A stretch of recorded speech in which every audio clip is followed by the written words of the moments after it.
Bonjour tout le monde, je m'appelle Paul Bodiger et je voudrais vous accueillir à cette conférence de presse. Good afternoon, everyone. Thank you for joining us for today's press conference with Governor Tiff Macklem. We have reporters here in the Bank of Canada auditorium and on the line as well. Governor Macklem will take questions for about 20 minutes or so. Before we get to your questions, just a couple of quick housekeeping notes. For those in the auditorium, when I call on you, please open your microphone by pressing the button in front of you and turn it off when you are finished. For those on the line, I will ask everyone to kindly make sure your line is muted if you're not asking a question. You can do so by pressing *6 and unmute by pressing *6 again. Time is limited today, so I'm going to ask everyone to please limit yourself to a single question so we can get through the list. And if I fail to identify you when I call on you, kindly state your name and affiliation. Et bien sûr, libre à vous de poser vos questions dans la langue officielle de votre choix. We're going to start on the phones today, just to be different. And our first question will go to David George Kosh of BNN.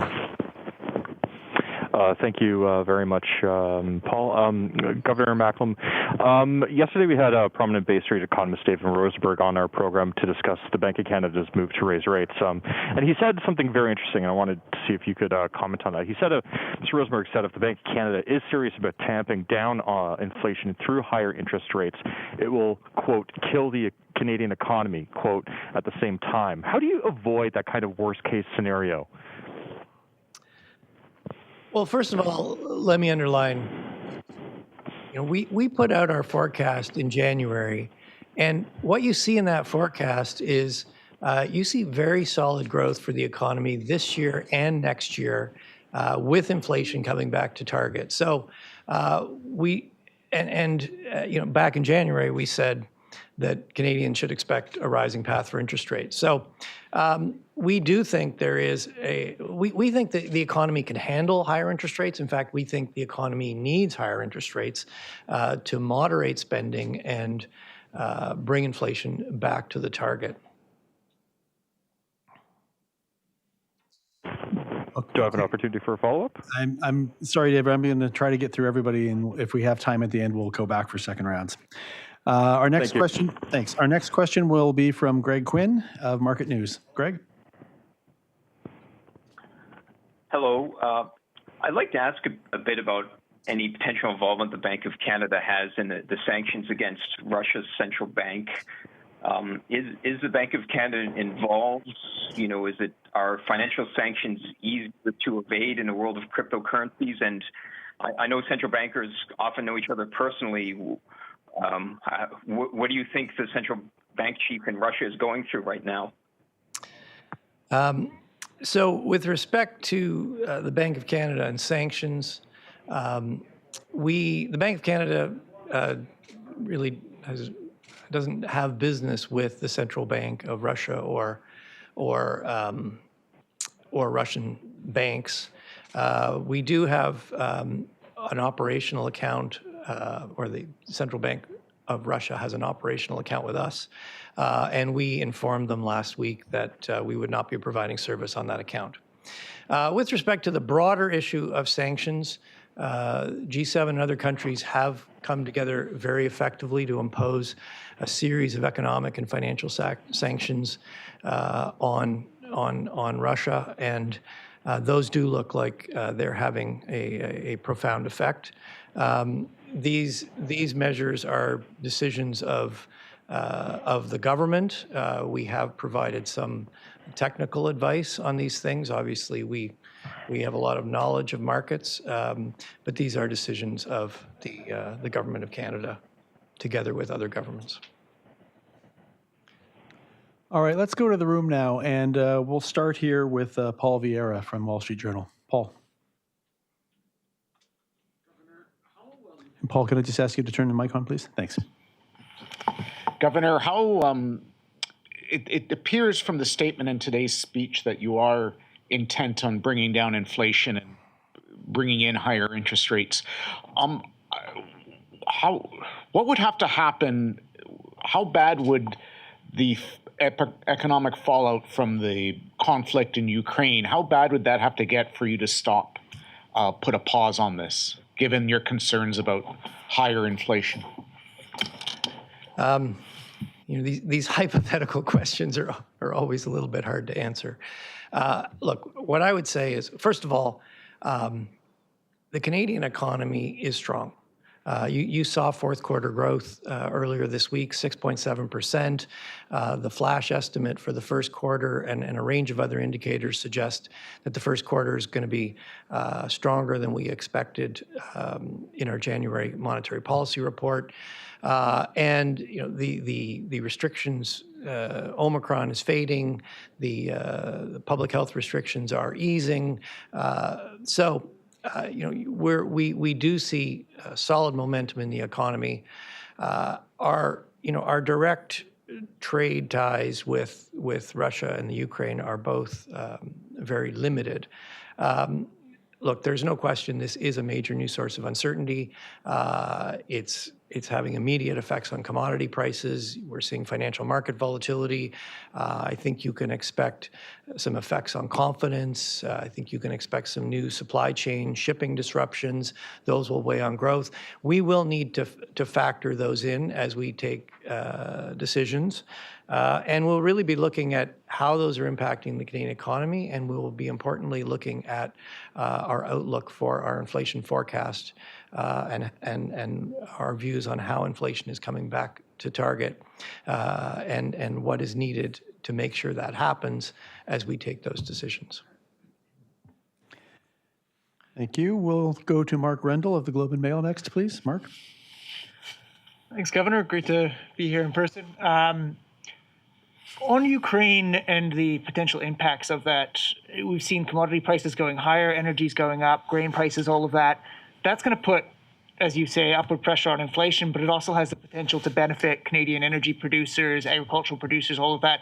How do you balance, I guess, when you see a commodity price spike like this, how do you balance the negative aspects of the impact on inflation against the positive aspects on GDP, trade, and economic output for those commodity producers? Short answer is carefully. As you indicated, Canadians are going to see the impact of the higher commodity prices fairly quickly. When I came this morning on my screen, oil prices were about $110. If they were to stay there, that would add about a percentage point to inflation. That's just the direct impact through energy. There will, if there are other commodity prices, wheat prices, for example, are higher, so you can expect something in food. And higher energy prices mean higher transportation costs for goods. So these prices are bouncing around. They're very volatile. I'm not going to give you a new forecast, but it's pretty clear that our near-term inflation outlook is now higher.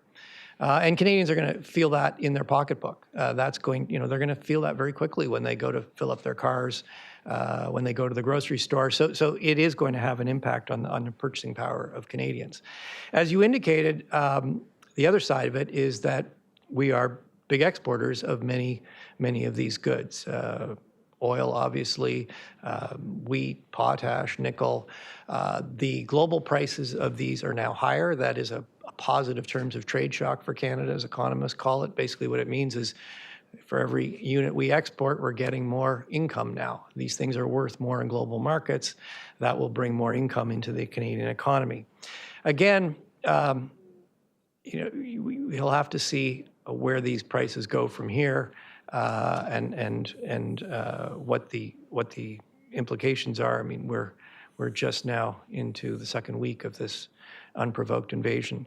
The other thing you need to factor in, and gets a bit back to Paul's question, is there will be other consequences of this invasion. There will be effects on confidence. We're seeing a lot of volatility in financial markets. So we're going to have to weigh off all those factors as we assess the implications for the Canadian economy and monetary policy going forward. And, as I said to Paul, I think the two key things we'll be looking at are the evolution of the Canadian economy and our forecast for inflation. Okay, we're going to go to Julie Gordon of Reuters now, please. Julie. Hi, Governor. Nice to see you again. You said earlier that you were not ruling out a 50 basis point hike. I was wondering if you could maybe just elaborate a bit for us on what you'd need to see in order to actually go ahead with a 50 basis point hike. Another hypothetical question. Look, yesterday we took an important decision. We've had our policy rate at its floor for almost 2 years now. Yesterday we took it off that floor. We raised interest rates by 25 basis points to 0.5%. And we signaled very clearly that we expect our policy rate will need to rise further. Interest rates will be on a rising path. So, how quickly we move interest rates up on that rising path, or how slowly we move them up on that rising path, is going to depend on the evolution of the Canadian economy and our outlook for inflation. Inflation is well above our target, and there are upside risks, and we are, given that we're starting well above our target, we are more concerned about those upside risks. And so if we feel that we need to move more quickly, we need to be more forceful, we're prepared to do that. And so I'm not going to rule out a 50 basis point move in the future if we felt it was necessary to move more quickly. Bon, alors passons maintenant à Anne-Caroline Desplanques du Journal de Montréal. Bonjour, gouverneur. Merci pour les questions.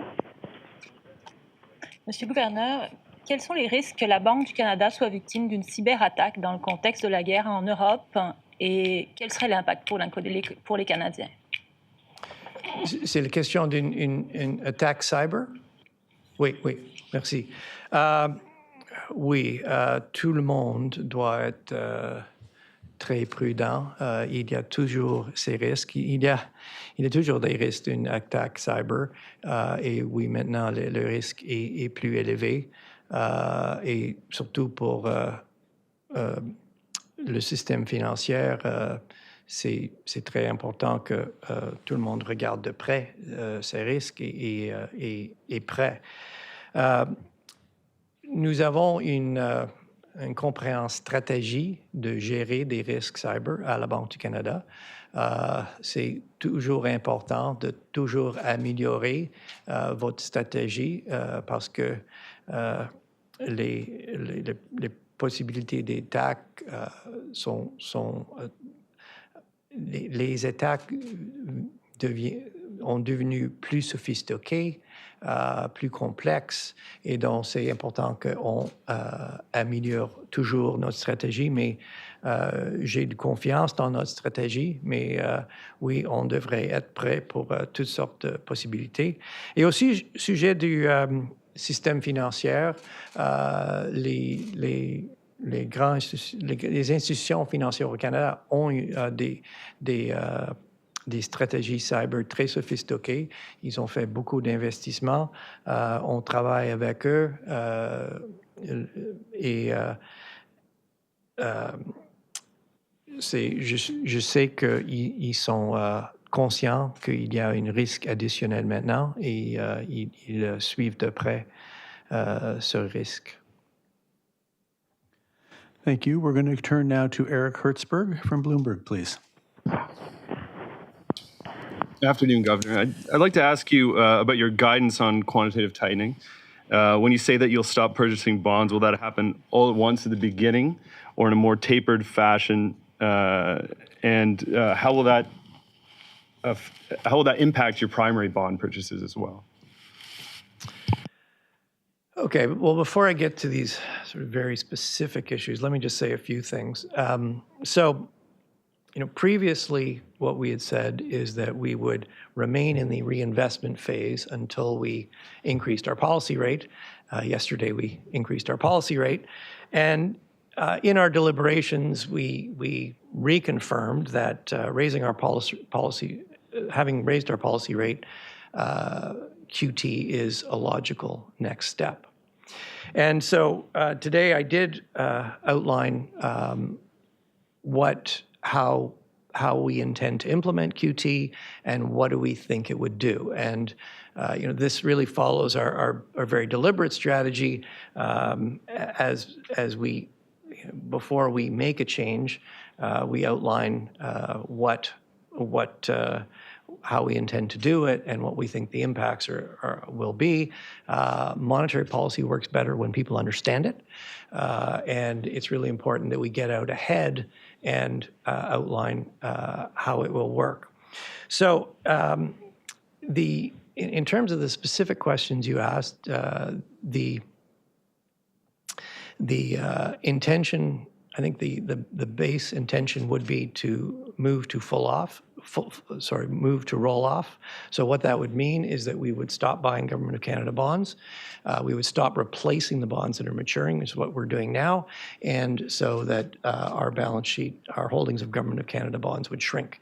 Our holdings are all on our website. Everybody can see them, so it'll be completely transparent, predictable. And with respect to primary markets, so look, I think the presumption would be that we will let everything roll off. We have some operational decisions to take at the time when we actually decide to do this. I'm not going to nail down all the details, but certainly no secondary market purchases. And I think the presumption should be full roll-off, and we will need to consider whether, for operational reasons, we want to have a little bit in the primary. But those are, I would say, technical decisions. You would see considerable roll-off. Okay, we're going to go now to Jordan Press from the Canadian Press, please. Good afternoon, Governor. In your speech, you said that if history has shown us anything about waiting too long, about raising rates, it could actually become more costly. But you also noted that raising rates is going to cause a bit of a double whammy for some households, from higher borrowing costs, but also elevated inflation. So I'm wondering, what is the alternative scenario then that you mentioned where it could become more costly? Can you explain it to those households who are facing that double whammy? What would be the worst case scenario if you did not start raising rates today? So what happens if inflation expectations do become unmoored? And what we saw, we lived through this in the 1970s. And what you see in an economy when inflation expectations become unmoored is that nothing in the economy works well. Inflation becomes, what did we see in the 70s? Everybody felt like they were getting ripped off because they'd get their paycheck, but prices would go up. There was a lot of strikes. There was a lot of labor strife because workers always felt like their wages weren't keeping up with inflation. So what we've learned from history is that the economy just does not work well when inflation expectations become unmoored, and that's why it's really critical that you keep them moored.